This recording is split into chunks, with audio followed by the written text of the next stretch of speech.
So, have you ever watched a movie that was just so wonderful that you just felt like you had to talk about it? Well, that's what happened with me and Willow.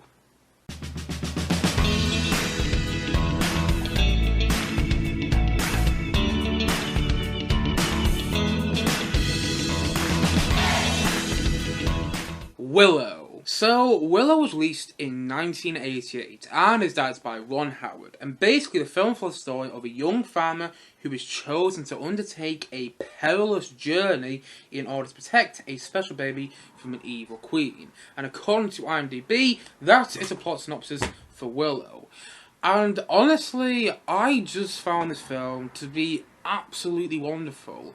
It had this homely feel to it.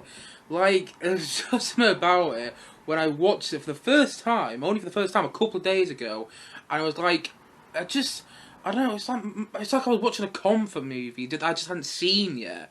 Honestly, it was just this feeling which came off the screen, which was just so joyous and fun and exciting.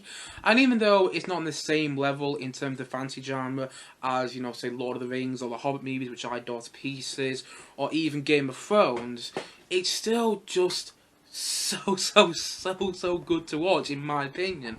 I really liked it. I didn't expect to. Like, I did say at the start of my review today, I did say at the start of this video, that because I had such a wonderful experience watching this movie, that I felt like I had to make a video on it.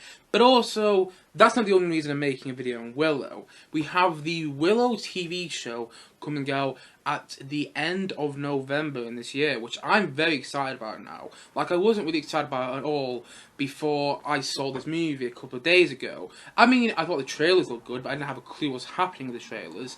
But now, after watching Willow, I went back and watched the trailer for the new Willow TV show, which is a follow-on from the film, and I was like, oh, I get it now. I got some like Easter eggs in there, some callbacks to the original movie, some new characters. Warwick Davis is back as Willow, and I got far more excited about it. And I think this movie is great. I know it was panned by critics when it came out, but much like Steven Spielberg's Hook, it's kind of had this resurgence of love. And the funny thing is with both movies is I hold no nostalgia towards both of them. I didn't watch Hook when I was a kid, and I didn't watch Willow when I was a kid. In fact, Hook was on in my house, but I just never sat down to watch it. Whenever I saw that was on, I was like, yeah, it's not a movie I'm going to be interested in.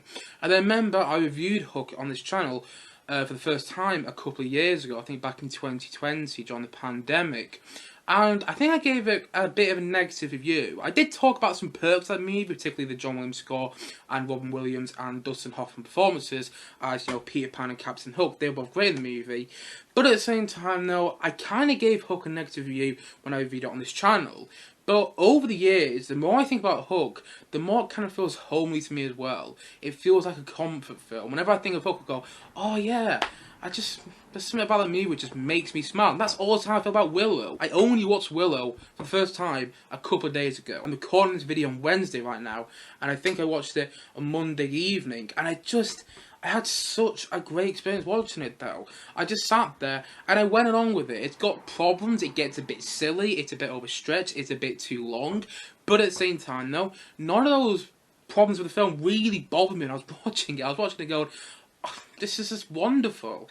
I'm loving it. I don't know why, but it's just everything that's come onto the screen is making it feel just kind of cozy in its own special way. And that's coming from someone who hadn't watched the film till a couple of days ago. As I've already said about 3 times in this review, but it's the truth. I hadn't seen the film till a couple of days ago, and I was watching, I was like, yeah, there's just something about this film which feels homely, and just in the best way possible. And I think another reason for that is Warwick Davis. And I think that's how I pronounce his name. Is it Davies or Warwick Davis? I'm going to say Warwick Davis for the sake of this review. Warwick Davis is one of those actors I just love to see when he pops up in things. Like, obviously, he played Wicket the Ewok in Star Wars Episode 6, Return of the Jedi, which I absolutely adored him in. Also, he returned to play Wicket in The Rise of Skywalker, but he's been in quite a few Star Wars movies. Like, he has quite a few cameo appearances in films like The Force Awakens, Rogue Rogue One, Last Jedi. He was also in Solo, but he reunited with Ron Howard, who was the director of Willow, and Ron Howard actually, came on to direct Solo. And even though I wasn't the biggest fan of Solo, I did still enjoy watching Warwick Davis pop up in that movie. I was like, oh, there's Warwick Davis. I always enjoy watching when he pops up in the Star Wars film. I think he's in the Phantom Menace as well. I think he's one of the people in the crowd watching the pod race. So yeah, I love Warwick Davis so much. I'm hoping he shows up in a Star Wars TV show at some point. He might have, as far as I'm aware, but it's not been obvious. Like, I'm hoping he shows up in like the next season of Mandalorian. I don't know, maybe he shows up in Andor, which is currently on right now. Because they were kind of filming at the same time that Willow's filming. So, hopefully he pops up in one of those shows, because I'd love to see him in a Star Wars TV show, because I'm not sure if he's been in one yet. But I also love Warwick Davis in, Harry Potter. I remember liking him quite a lot in the films, and I haven't seen the Harry Potter films in a very long while. I keep making a note that I'm going to go back and rewatch them at some point, but I never found the time. But at the same time, though, I also love his work with Rick Gervais and Stephen Merchant, whether it's that one episode of Extras, which is my favourite episode of Extras. Honestly, it's one of the funniest ever, and it's just so brilliant. And also, I really enjoyed his performance in Life's Too Short as well, which is another TV show he did with Rick Gervais and Stephen Merchant. But basically, he plays a version of Rick Gervais. He plays a version of Rick Gervais' persona, which you get in most Rick Gervais shows, whether it's The Office, whether it's Extras, whether it's Afterlife, or even some Rick Gervais films like Invention of Lying and Ghost Town. That certain persona you get, or even Night at the Museum movies actually as well. I just remembered he was in them. But that certain persona you get from Rick Gervais, you get what Davis doing that sort of performance in Life's Too Short, which I really enjoyed him in. And he's been in some episode as well, which escapes me. He was in that one episode of Doctor Who, Matt Smith, which I didn't like really that much, but I liked him in it, which tells you how much I like Warwick Davis as an actor. But also he's in that one episode of Merlin as well, I don't know if anyone remembers that. But yeah, I love Warwick Davis. I really, really do. And so when I was watching him in this film a couple of days ago, I was like, every time he came on screen, I just had this huge grin on my face. And I loved him so much in it, and the fact that he got to have this starring role and this big role at such a young age, because I think he was like 17 years old when the film originally came out, and the fact that he returned his character all these years later, it's just wonderful in my opinion. I can't wait to see him come back, because I said it before, but I'm going to say it again. I don't see Warwick Davis in a lot of stuff, but whenever I do see him pop in something, I smile so much, because, yeah, who doesn't like Warwick Davis? But also, Val Kilmer's great in this movie as well, as Mad Martigan. I might pronounce the character's name wrong, and apologies if I am. Apologies if I'm a huge Willow fan watching this review today, and I pronounce that name wrong, because I know he's a fan favourite character, but he was great in it. Honestly, Val Kilmer, this is my favourite Val Kilmer performance, and I've seen Val Kilmer in quite a few things now. Some of the things I've seen him in don't actually come to mind right now, but it was great in Top Gun Maverick when it came out this year. I have seen other stuff, but it's just not coming to my head right now, because I'm not feeling the best, and I'm actually feeling quite dizzy, which might not be obvious to the people watching this video today, but I'm actually feeling quite dizzy as I do this video. So if I start repeating myself, or for some reason I'm not making the best of sense, that's why. But anyway, yeah, Val Kilmer is great in this movie. This is my favourite Val Kilmer performance, and he just had this sort of energy playing his character in this film, which I just love watching. And also the fact, and I'll get on to this again a bit later with the musical score, but whenever Val Kilmer's character, Mad Martigan, picked up a sword in this film, he had the thing going on in the background, it's had that going in the background, and it's just sort of like joyous, triumphant energy which Val Kilmer's performance brought to me, which I just really enjoyed. Also, Joanne Whaley, I think that's how I pronounce her name, who plays the main female role in this movie. She was great, and apparently she actually married Val Kilmer after this movie, which is a bit ironic. And apparently they're also both going to be back in the TV show. Like, I've seen her in the trailer. Her character is in the trailer for the new Willow TV show, but also Val Kilmer's character isn't. Mad Martigan isn't in the trailer, but according to Warwick Davis and Lois Kasdan, who have both been, developing the show together, they have said that Val Kilmer is definitely in it, which is very exciting, because, yeah, him and Warwick Davis, just their chemistry and just their bond in the first film was just great. And the fact that I found out recently as well, the fact that they kept in touch with each other since the first film came out, since Willow came out in 1988, is just even more wonderful. And also, I love the aesthetic of the film, and I love the feel, and I love seeing all these different lands in the movie. Although it's not like the big epic landscapes that you see in the Lord of the Rings films or in the Hobbit movies, I kind of liked the way it was all done. The fact that, like, at the start of the movie, you see this, like, dwarf village, which is almost like the Shire in, you know, the Hobbit films or in Lord of the Rings movies. It's almost like that, and there's this sort of, like, commodity there, the dwarf village, which I really enjoyed. But then also you get the, you know, evil queen's castle, which I really liked. I like the look of that quite a lot. I like the feel of all the different lands that you go into. There's woods where you see these little men in there, and I just thought that was great.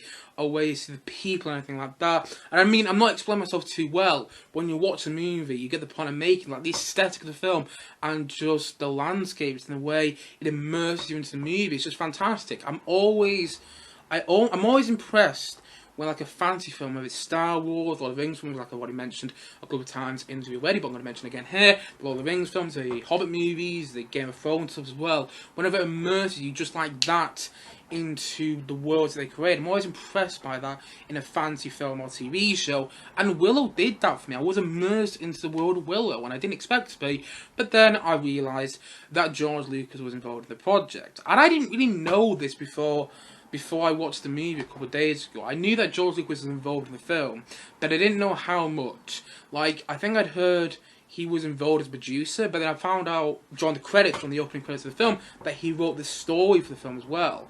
And some people see it as one of George Lucas's lesser works, and I can see why, because, you know, he did create Star Wars, and he was one of the people who did the story for the Indiana Jones movies as well, which, you know, he should get a lot of credit for the first three Indiana Jones films, not as much as the fourth, but still, nonetheless, yeah.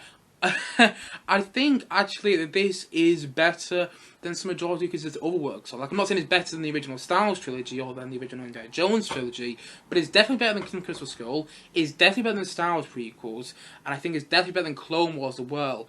And I wouldn't say it's better than Young Indiana Jones, which he produced and was heavily involved with, but I do think this is not one of George Lucas's lesser works. I feel the Star Wars prequels are, and by the way, I love the Star Wars prequels, but I love them because I watched them so many times as a kid. I don't love them because I think they're good films. I think Revenge of the Sith is actually a good movie, but I don't think Attack of the Clones and The Phantom Menace are. But that's just me. But I don't think Willow, but going back onto the point I was making, I don't think Willow is one of George Lucas's lesser works. I actually think it's one of his better works compared to some of his later films that he made after the Star Wars prequels, Clone Wars, and Kingdom of the Crystal Skull, which he didn't direct, but he was still heavily involved in. And I like the fact that it kind of felt new and fresh. Like, even so, you'd watch a film now, like I did, having already watched Lord of the Rings and The Hobbit and Game of Thrones, you might see, okay, I can see, you know, some similarity to Lord of the Rings here. At the time, you've got to assess a movie for when it was made. You've got to assess it for the time it came out. I always think about that. When people say Star Wars is dated now, well, it wasn't when it came out. Jurassic Park is dated now, well, it wasn't when it came out. You've got to think about a movie when it was actually initially released. And that's how I'm thinking about Willow. When Willow first came out, the Lord of the Rings films hadn't even been made. And, you know, the Hobbit films hadn't been made. Game of Thrones hadn't been made. Nothing like that had been made yet. And so you're watching it, and you're going, okay, I can see the dwarves bit is kind of like the Shire in the Lord of the Rings films. But at the same time, though, it also kind of isn't. It's also kind of new and fresh. And I like the fact that it's different. And I like the fact that you're caught in this fanciful adventure. And I really enjoyed that. And even so, the villains in the movie weren't the best. I don't know. I still kind of like watching them. They're goofy, but in the way the film kind of made them work. The film kind of made them work in their own goofy way, and I really liked that. And also, there was these dogs in the film, which I really enjoyed watching because they weren't CGI. The amount of times I see CGI dogs, or like CGI dog-like creatures and things nowadays, which is fine, but also kind of gets a bit annoying. But you're watching this film, and I'm like, how did they do the dog creatures? Is that like a dog in some sort of suit? I don't know, I haven't looked it up, and I dare say there is like some practical effects going on there, but it's still pretty cool, and I really liked it, and I didn't expect to. Like I thought, it's kind of like my comfort movie, it felt homely. I really enjoyed it, and it's made me really excited for the new Willow TV show coming out later this year. In fact, I've actually gone back and watched the first trailer for the Willow TV show a couple of times now since seeing the film. I saw the film a couple of days ago, and I've seen the trailer quite a few times over the past couple of days, and I just thought it was great. And also, one thing I haven't mentioned, a couple of things I haven't mentioned actually, is a musical score by James Horner, which is just brilliant. James Horner is a great composer, and it's so sad that he's passed away now. But he's done some excellent scores for films like Avatar. You know, he did the score for Aliens as well, which I think is very much underrated. And also he did the score for this movie. And I think the score of this movie is great. It's got this triumphant feel to it, like many John Williams scores do. And even to the point that I did kind of think it was a John Williams score when I was watching it yesterday, when I was like, oh no wait, I know my John Williams scores and he didn't compose Willow, but you know, it sounded like he did when you're watching the film. But still, James Horner's score is great. You know, you got bum ba dum bum bum ba dum bum bum ba dum bum ba dum bum ba dum bum as the main theme, which every time I hear that theme, it makes me smile. I've listened to it, you know, about 10 minutes before this review today, but also got bum ba da da da da da da da da da. I'm probably singing that theme quite badly, but that's like, you know, Mad Madigan's theme for the film. It's kind of like the, you know, the strong theme for the film, as you will. I don't know if I'm making sense whatsoever. Like I said, I feel a bit dizzy right now, but still, nonetheless, I love the musical score for the film as well. But also you have Ron Howard directing. You know, Ron Howard, who's directed this film, has directed so many other films, like he recently directed 13 Lives this year, which is one of my favourite films of the year so far. He also directed Apollo 13, which I think is great. Rush, which came out in 2013, which I think is a really good film. Honestly, if you haven't seen Rush yet, with Chris Hemsworth and Daniel Bruhl, go and check it out. That is a film which you won't forget anytime soon. But he also directed, what else did he direct? Oh, it's slipped on my mind right now, but he's directed quite a few. Beautiful Mind. A Beautiful Mind. I saw it a couple of months ago now, and it's so good, A Beautiful Mind. Honestly, it almost made me cry. At the same time, though, he directed Cinderella Man, which I didn't like as much as I wanted to, but I thought it was good enough. And, oh, he's directed another film as well. What else has he directed? It's slipping from my mind. He directed Solo Star Story, but I wasn't the biggest fan of Solo. There's something else, and it's it's kind of annoying because I'm forgetting it. But still, nonetheless, Ron Howard, the point I'm making, Ron Howard is a really good director. And I've loved so many of his movies from the past. I'm not the biggest fan of The Grinch Who Stole Christmas, though, which he directed way back in like the early 2000s. But still, I think Willow isn't as good as, say, you know, A Beautiful Mind or 13 Lives, or even Rush for that matter. But it is still one of the better Ron Howard films. In fact, I'd probably say I like it a bit more than Apollo 13. I think Apollo 13 is, you know, probably objectively the better film. But I think I had more fun with Willow, I've got to admit that. That's it! Splash! That's the other film he directed with Tom Hanks. He also directed Da Vinci Code and Inferno and all of those, you know, those movies where the whole, that weird trilogy, or the Da Vinci Code trilogy, which wasn't really that good, but still he directed those movies with Tom Hanks, but he did Splash as well, and I really enjoyed Splash the first time I'd seen it. Have to go back and watch it again, but yes, that was the old film I forgot about when I was talking about Ron Howard a few seconds ago in this review. But still, nonetheless, Ron Howard is a great director, and I think Willow showed that again. And even though I don't think it's his best directed film, I still think he did a wonderful and fabulous job directing this movie. And overall, I thought it was so wonderful. It's got this homely feel to it. It feels like a comfort film that I've only just discovered, and I'm so happy that I have, though. And I kind of wish I'd watched it sooner, because that was just this great feel of the movie, and it just made me smile the entire way through, even though it's a bit silly and it's a bit too long and the villains in the film don't work as well as you want them to. They're a bit too goofy, even though it's got all of those problems, and you know, it's not George Lucas's finest piece of work. It's still great. It's still so much fun, and I would urge people to watch this film before the new Willow TV show comes out in the next couple of months. I'd urge people to watch this film because it's a great lot of fun, and also get prepared for the new Willow TV show coming out very shortly. But yes, this film is great, and you know what? I loved it. And so, all in all, I'm going to say that Willow, I'm going to say it's a 7.5 out of 10. I've given it that rating there because I wouldn't say it's an 8 out of 10, because, you know what, is it an 8 out of 10? Maybe I might go back on my... No, I'm not going to give it an 8 out of 10. I'm going to stick with 7.5 out of 10, because even though I did love the movie, I do think it has some problems, and it didn't quite capture that amazing feel I had when I watched Lord of the Rings films for the first time. But Lord of the Rings films, Lord of the Rings films. You know, Return of the King, the final Lord of the Rings film, won how many Oscars when it came out? You know, won like 11 Oscars. It's like, I think it might be the first film in history to win all the Oscars it was nominated for. I might be wrong there, and so don't take my word to the bank, but still, nonetheless.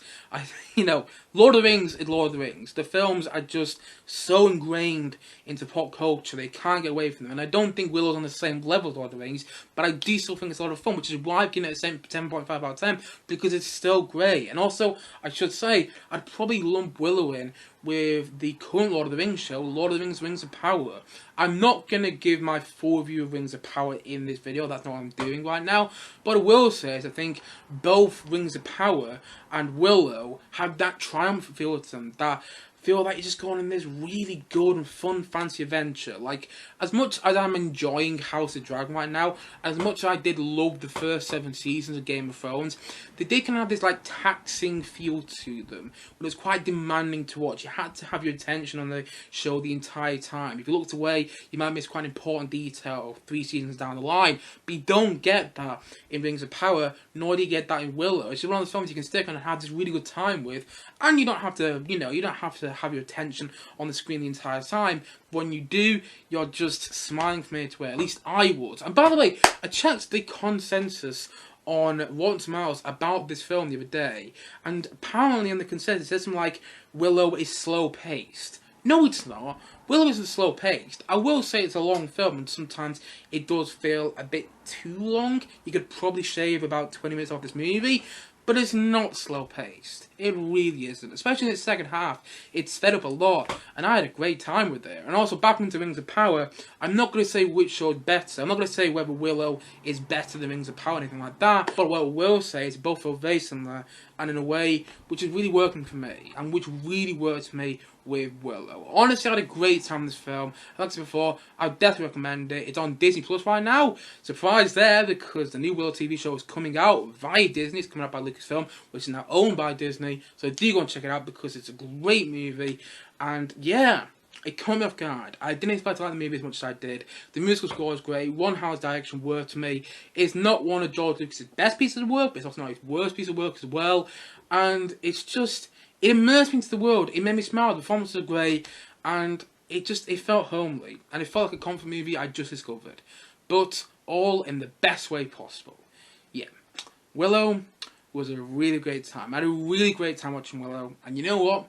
I absolutely loved it. And so, all in all, I'm going to say that Willow, I'm going to say that it's a 7.5 out of 10 from me.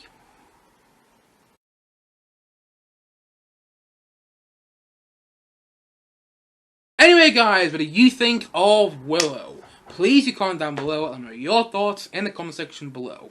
Anyway guys, I should apologise about the lighting in this video. It's getting quite dark outside now. We're getting to autumn, so it gets dark earlier, and I've been quite ill for most of the day, but I felt good enough to this review, so thank you as always for watching. And again, sorry about the lighting in this video, but if you haven't yet, please click down below and like, subscribe on this video, and look forward to many more, both film and TV reviews and podcasts coming very soon on this channel. See you guys again soon, but bye for now, bye.